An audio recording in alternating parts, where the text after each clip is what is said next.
She left everything to Nora. Samuel Price said it so calmly that, for 1 second, nobody in the law office understood what it meant. My father was smiling like the meeting was already over.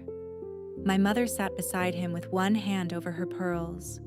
My brother, Camden, scrolled through his phone near the window. Then Samuel slid the last page of the will across the table.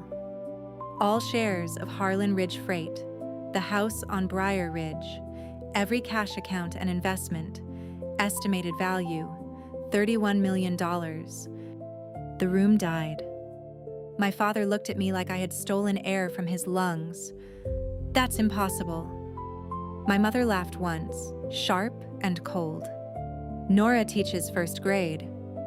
I sat there in a thrift store navy dress. Then the television on the wall flickered on. My grandfather appeared beside my grandmother. "If you are watching this," Grandpa Abel said, "then Ruth and I are gone. And if Douglas is angry, then we made the right decision." My father stood so fast his chair hit the wall. 3 days earlier, I had been cutting paper leaves for my classroom when the phone rang. "Nora," Samuel said gently, "there's been an accident." My grandparents were gone before the ambulance reached the mountain road outside Knoxville. I stayed in my empty classroom after everyone left, holding the phone to my chest like I could press time backward. Every Sunday for 9 years, I had driven up Briar Ridge to have supper with Abel and Ruth Harlan because nobody else in our family bothered. Samuel read the small gifts first. Then he reached the main estate. I, Abel Thomas Harlan, together with my wife, Ruth Marie Harlan, leave the entirety of our remaining estate to our granddaughter, Nora Elise Harlan. My father laughed. "Read that again." Samuel did. My mother's face hardened. "There must be a condition." "There is," Samuel said. "Nora must not transfer controlling interest to Douglas, Vivian, Camden, or any company connected to them for 10 years. My father's voice dropped low. "Those old fools were manipulated." That was when Samuel turned on the video. Grandma Ruth spoke first. "Nora, sweetheart, we are sorry this comes to you through grief. Money should never arrive through a doorway of loss." I covered my mouth. Grandpa leaned toward the camera. "We love our son, but love and trust are not the same thing. Douglas loves what money can make people think of him. You love people when nobody is watching." Then Grandma looked straight into the camera. "Nora kept the heart of this family while everyone else was polishing the silver." I cried quietly, not because of the money, because for the first time in my life, someone had said my small, faithful life had mattered. My father reached for the papers. "Give me those." Samuel placed one hand over the will. "No." That single word changed everything. By the next morning, my parents had decided I was stupid, greedy, or unstable. My father came to my apartment with a folder under his arm. "You'll sign management authority to me," he said. "We'll give you 15%, more than enough for a teacher." I looked at the papers but didn't touch them. "You mean you want everything?" My mother sighed. "Nora, don't be dramatic. You can barely manage a classroom supply budget." "I'm not signing—" My father stared at me the way he used to stare when I brought home art projects instead of awards. "You think being kind to old people makes you a businesswoman?" "No," I said softly. "But being cruel to them disqualifies you from their legacy." My mother's voice cut cleaner than a slap. "You were always an accident in this family." I felt my breath stop. My father gathered the papers. "Then don't expect family protection." 2 hours later, an eviction notice was taped to my apartment door. The building, I learned, belonged to a shell company tied to my father. He gave me 7 days. The pain was not losing the apartment. The pain was realizing my parents had always kept a door under their hand, waiting for the day they might need to lock me out. That night, I drove to Briar Ridge. The next morning, Samuel came with coffee and a cardboard box. "There are things they wanted you to see only if Douglas pushed too hard," he said. Inside were ledgers, medical evaluations, signed witness statements, company records, and a flash drive labeled "Kitchen Door." I watched the footage on Grandma's old laptop. My parents had entered the house the night after the funeral using a spare key. Camden held a flashlight. My mother opened Grandma's jewelry box and took the pearl earrings, the garnet brooch, and the gold locket with my baby picture inside. My father searched desk drawers, cursing when he couldn't find account passwords. I watched my mother slip the pearls into her purse, and something in me finally stopped begging to be loved by people who only understood possession. Samuel also showed me a loan document, $240,000, borrowed by my father 5 years earlier, secured by Grandpa Abel, never repaid, never disclosed.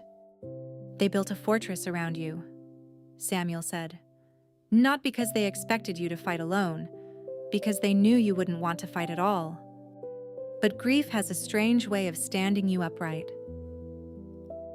3 days later, my father came to Briar Ridge for the final pressure campaign. He arrived in a black SUV with my mother and Camden behind him. I saw them cross Grandma's yard like strangers stepping over graves. But this time, I was not alone. Samuel stood beside me. Warren Bell, Grandpa's oldest business partner, leaned against the porch rail with a folder under his arm. Hector Alvarez, who had driven for Harlan Freight for 23 years, stood near the steps. And in the kitchen, drinking coffee from Grandma Ruth's mug, was retired Judge Marlene Brooks. My father stopped when he saw them. "What is this?" I stepped forward. My knees shook, but my voice did not. "This is what it looks like when people show up for family." My mother's eyes narrowed. "Nora, you're embarrassing yourself." "No," I said. "I'm finished protecting you from the truth." The porch went quiet. My father pointed at me. "You will sign those papers, or you will regret it." Warren opened his folder. "She won't be signing anything," Samuel added. "And if you continue threatening my client, I'll file for an emergency injunction before lunch." Camden laughed nervously. "This is insane. She's a school teacher." Hector looked at him. "Your grandfather was a truck driver. He built everything your family wears." Then Samuel played the security footage. My mother turned white when she saw herself taking the pearls. Camden looked at the ground. My father's jaw tightened, but for the first time in my life, he had no speech ready. "There is also the unpaid loan," Samuel said. "The non-disclosure, the signatures, the potential fraud exposure if certain creditors become curious." Judge Brooks set down her coffee cup. "Douglas, if I were you, I would leave before pride turns a civil matter into a criminal one." My father looked at me then, not like a daughter, like an enemy. "You would destroy your own parents?" That question used to break me. Family, loyalty, gratitude. All the words people use when they want obedience to sound holy. But I heard Grandma Ruth's voice in my memory. "A person shows you who they are by what they keep showing up for." I looked my father straight in the eyes. "No, you did that yourself. I'm just not hiding the evidence anymore." For one long second, nobody moved. Then my mother began crying, but there were no tears in it, just sound. Camden walked back to the SUV first. My father stood there a moment longer, humiliated in the yard of the parents he had spent his life looking down on. Finally, he said, "You're dead to us." The words still hurt. I won't pretend they didn't. But something steadier rose beneath the hurt. Then I guess I'm finally free.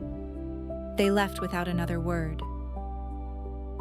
In the weeks that followed, my father's accounts were reviewed. The jewelry was returned through his attorney in a padded envelope, as if pearls could apologize by mail. His partners learned enough to stop returning his calls. Camden sent one message. I didn't know it was that bad. I didn't answer. Some endings do not need a final conversation. I kept teaching.